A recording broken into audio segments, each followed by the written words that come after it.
Hi everyone, my name is Ierie, and this is Reminisce with This, where I take a little time to sit and reminisce with you on all of the different things that bring me joy, from my collections to the memories I've made and the amazing people and places that I've gotten to either meet, have in my life, or go to.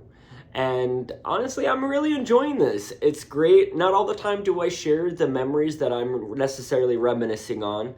Sometimes I reminisce more behind the camera, but I'm talking about the things that bring me joy.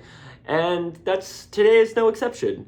It is Throwback Thursday, and I want to talk about some of my favorite movies, and particularly the animated Scooby Doo movies from the late 90s to early 2000s. From the start of 1998 with Scooby Doo's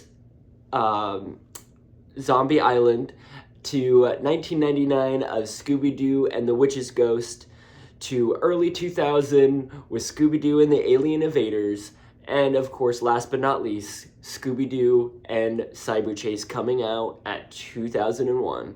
Now, these particular movies are something that I hold really dear. They are part of my childhood that bring me so much joy. They're movies that I watch, quite honestly, a lot of times. Primarily, more so, I watch one particular movie more frequently throughout the year, but they're primarily some of my favorite Halloween-esque movies to watch during the Halloween season. Now, I want to go ahead and touch on the fact that the only physical copy that I do not have is Scooby-Doo and Cyber Chase, but I do have Scooby-Doo and Cyber Chase on digital. So, of course, as I dive into these, I just want to make sure that that's very clear here, that that's the reason why one of them is not showing up. But we'll start with Scooby-Doo and Zombie Island. I'm going to save my favorite for last, and that kind of pertains to the interconnection of what this particularly means to me. So Scooby-Doo and Zombie Island was honestly a turning point for Scooby-Doo at the time. Growing up watching Scooby-Doo, the animated series from, forever ago now, and watching the gang and all of the different villains that they came across, the times that it was Scooby, Shaggy, and Scrappy-Doo on their own adventures, to when they were all kids, and being able to watch those shows. And then of course it gets revamped in a way later on to What's New Scooby-Doo, which is by far one of my favorite iterations of Scooby and the gang. And that's just not just because, I should say, the Simple Plan, one of my favorite bands of all time, it did the opening song for it, but because these stories and the art style was just something that I kind of interconnect into my childhood, because these were those, at least these movies were the turning point of their stories. Now, Scooby-Doo and Zombie Island is actually one that really showcased that it's not just a man behind a mask that could be the villain, but actually very real situations or scenarios in these movies that now the gang is having to figure out something on how to manage these moments, as they were so used to unmasking someone. With Scooby-Doo and Zombie Island, we see the gang going to an island of sorts, and then you see them meeting people, and next thing you know, it seems like everything's going great, and then there's a little bit of ghosts that are involved, and then you have, rituals, and then you start to see the people that were so hospitable turn to be so much more than what they were. And in a way that it starts to show that these real life people that turn to creatures are not someone you can unmask, they are the villains, and that's where you start with this new journey of Scooby-Doo movies. It was a complete turnaround from what we were used to growing up, and quite frankly, Scooby-Doo and Zombie Island was such a great point of that change. Now, I wish they would come out with more movies like this, as these four movies really were a pinnacle of my childhood. It was what could happen next, and it's something that I really hold on dear. I remember a lot of the different VHSs that we would rent and how these would be ones that came up on the previews and things like that. And I just remember the sound of a VHS tape and hearing these previews start, and you know, those were great memories. And watching them with my siblings, and you know, primarily my older brother, we would watch these types of movies, or friends, or even sometimes our family, as you know, we had family movie night every now and again growing up. But this particular movie was just, it was great. It was definitely, you know, the start of something new, and I really enjoyed these movies. Now, of course, I'm not going to go into the next movie, Scooby-Doo and Witch's Ghost, because I did say I was going to leave my favorite for last, and I'll get into the reason why in a moment here. But then we're going to go into Scooby-Doo and the Alien Invaders. Now, I love that movie. I think it's cheesy and corny, but yet so different. They do have the man behind the mask. They do have, you know, the realistic aliens, if you will, and the just the overall storyline of, you know, Scooby and Shaggy falling in love with aliens. You have a song that Shaggy and Scooby kind of be singing, and you know, it's kind of that start of those, I don't want to say necessarily darker Scooby-Doo movies, but for what they were for kids, they were a little bit of a different take on them, so it could kind of be considered like a scary movie for Scooby and the gang.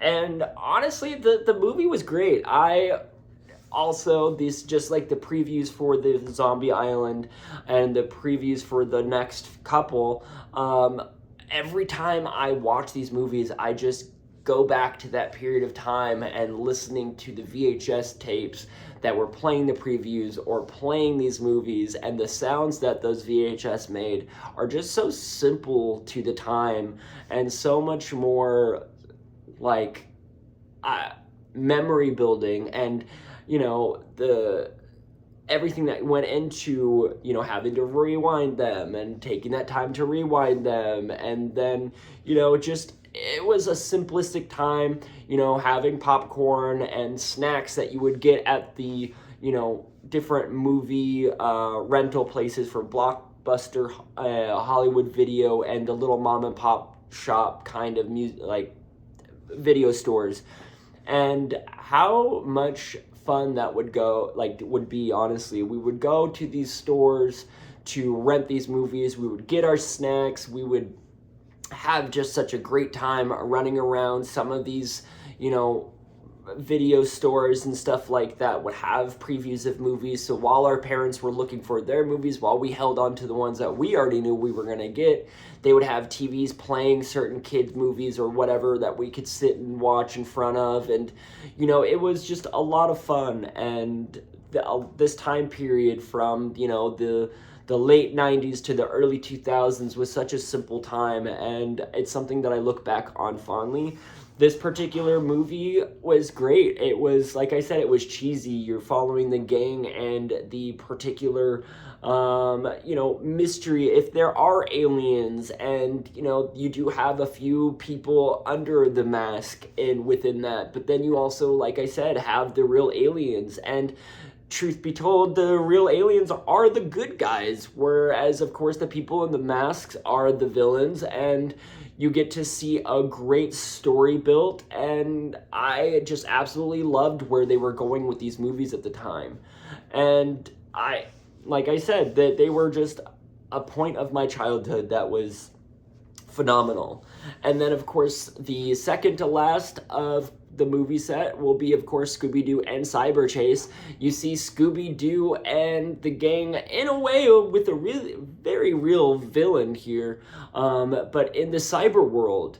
You know, you see Scooby and the gang going into a cyber realm. They all kind of get like projected into that, and then they meet in a way alternate versions of themselves from maybe past times and stuff like that, different colorations so you can of their outfits, so you can kind of tell the different of the gang, from the current to the older one, and it's great. The villain is of two parts, right? It's going to be one of the cybernetic world, the cyber world, I should say, not cybernetic, but the cyber world, and then you have the person controlling them on the real world, and it's great. You're going through this, like, in a way, a simulation of a video game with the characters and all of the things that they go to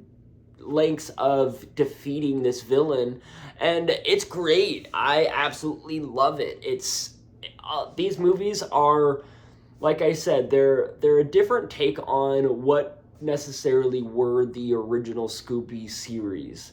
This kind of takes more of like a realistic viewpoint on it, as they tried to change the storylines where it was a little bit more of a possibility of the things that could be real in the Scoobyverse. And honestly, I wish they would, like I said, come out with a lot more, because these movies were phenomenal, and the voice actors and just the overall storylines were just immaculate, and being able to enjoy them time and time again over the years really just brings me such a joy and pleasure to just continuously watch them and be brought back to those simplistic moments, and kind of remembering where I was at, in 2001, when this movie came out, Scooby-Doo and Cyber Chase. That's when my youngest sister was born, and in 98 when they started, that's when my middle sister was born. So a lot of these movies were interconnected to having a new family member in the mix, and it's great. I absolutely love and adore these movies because, of course, being an older brother, watching these movies as kids, we wanted our siblings to watch and enjoy the things that we held on dear, even though they were little kids or babies per se. We really wanted to show them the things that we thought were so awesome, and I still hold these memories so dearly. And yeah, so being able to show my siblings these movies over the years, I have actually all of these on digital as well, so my sisters can watch my digital movies at any point in time, and don't get me wrong, they definitely do. So that's honestly, like, it's just the generational continuation of the movies that brought me so much joy. And of course, lastly but not least, I do want to talk about Scooby-Doo and the Witch's Ghost for a couple specific reasons. I saved this for last because it is my favorite. I absolutely love this movie. I love how it starts off, where you're thinking that, oh, okay, like, there is just going to be the villains, the masked people, the whole town's in on it.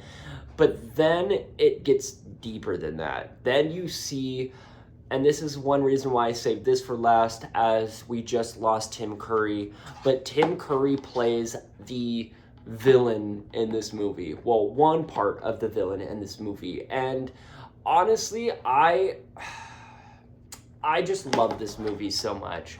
From the kind of that Salem, witch trials kind of time period that they, got this story from. You follow the gang while they meet an author who just so happens to be related to a person of Wicca practices, and then you come to find out that this particular character is looking for, a book of sorts of medicine from his ancestor. And then, you end up meeting one of my all-time favorite animated movie or TV show bands, and that's the Hex Girls. I absolutely love them. They have some bangers in this movie.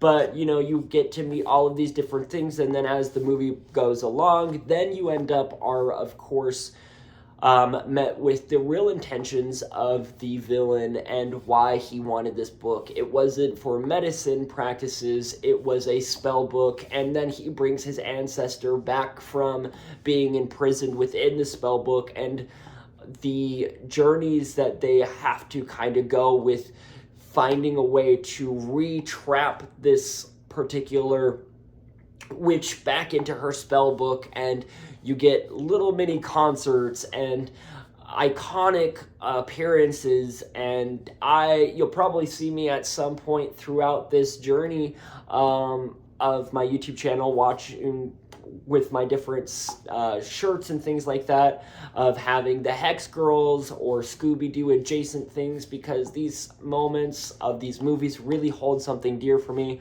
I cannot stress this enough of how much I love this movie. This is probably my favorite out of the 4 of the movies that came out during this time period, and that's just because it's just spectacular. I really do enjoy them for what they are. They're some of my favorite movies to watch on, like I said, around the Halloween season, but I watch Scooby-Doo and the Witch's Ghost probably once every other month, or sometimes twice a month.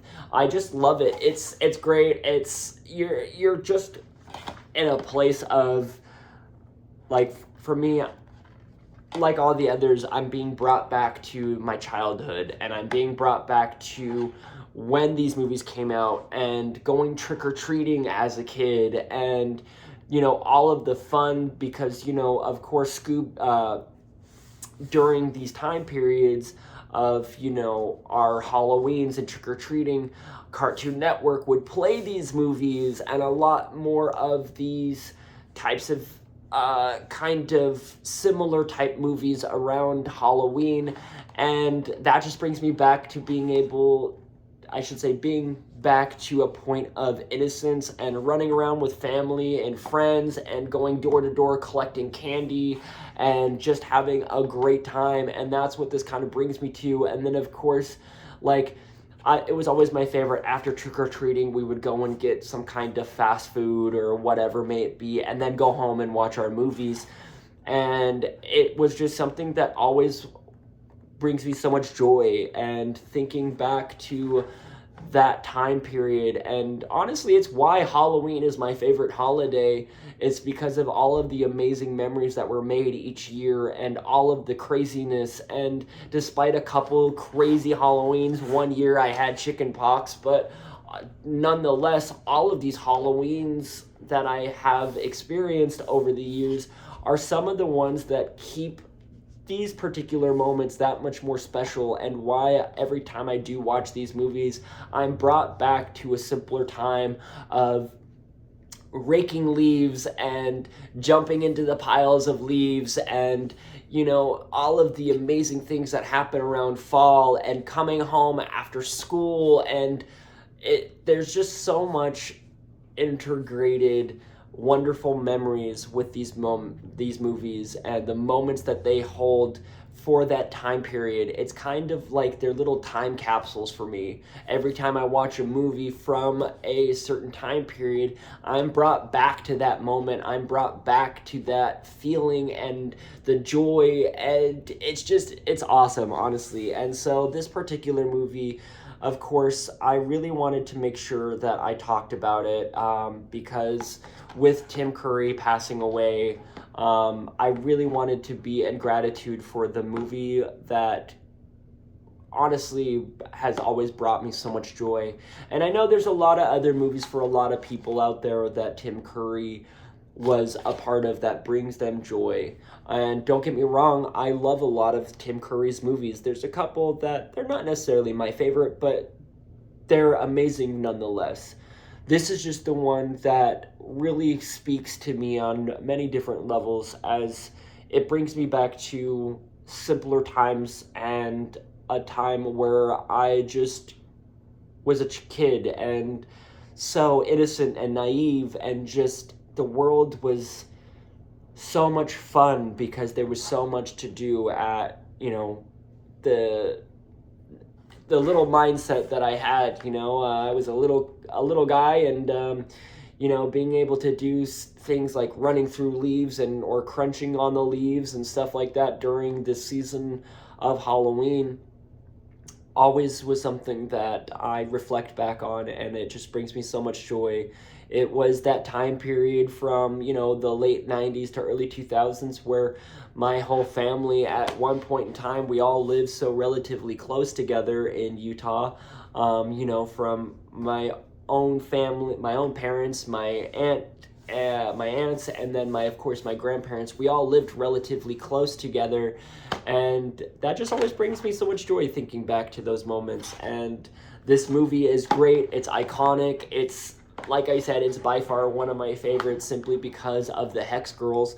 I love the Hex Girls, and they're just great. So so that's basically my Throwback Thursday. I definitely just wanted to dive into a few of my favorite movies as we're gearing up for the spooky season, and I highly recommend just diving into some of these movies and enjoying something a little bit less serious and just a little bit more simplistic for the Halloween season, and see what memories bring up for you when you dive back into these movies. So, with that being said, I want to thank you for listening to me ramble on about this, and I really want to thank you for just hanging out with me. It is always a pleasure for me to share these little moments with you guys, and it really does bring such a huge joy to me today, and So, with that being said, though, as per usual, if no one's told you you are loved, cherished, and or cared about today, just know I love you, I cherish you, and I care about you. Until tomorrow, I will catch you on the next one. Peace.